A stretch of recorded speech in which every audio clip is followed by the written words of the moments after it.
All right, let's talk about data URLs, formerly called data URIs.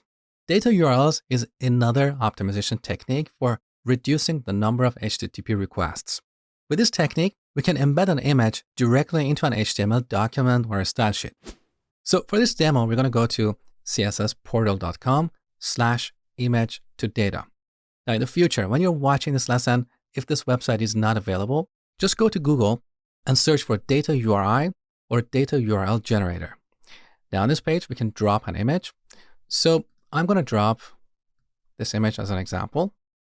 Now down below, in the data URI box, you can see this image represented as a long sequence of characters. So we can get this sequence of characters and put it directly inside an HTML document or a style sheet. Down below, you can see an example. So we're going to copy this and paste it into our markup.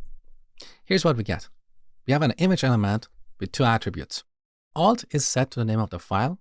So perhaps we want to give this a more descriptive value. Or if this image is used purely for decoration, we want to set this to an empty string. Now look at the source attribute. It's set to this really long string of characters. This is a data URL.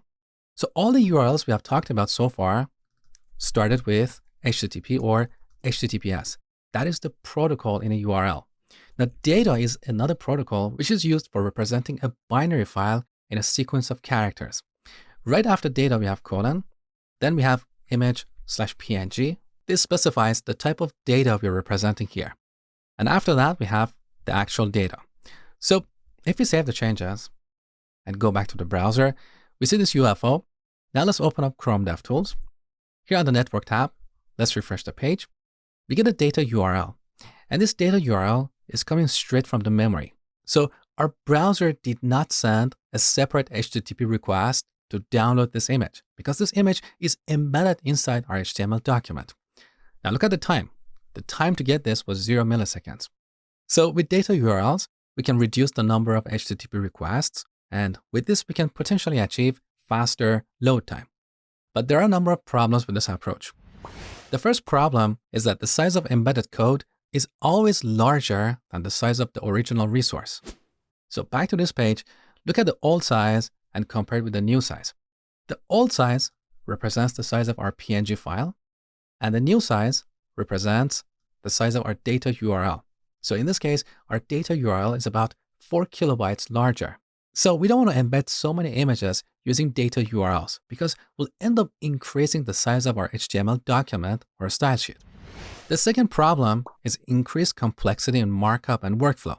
So tomorrow, if we decide to replace this image, we'll have to come back here or go to another tool and regenerate the data URL.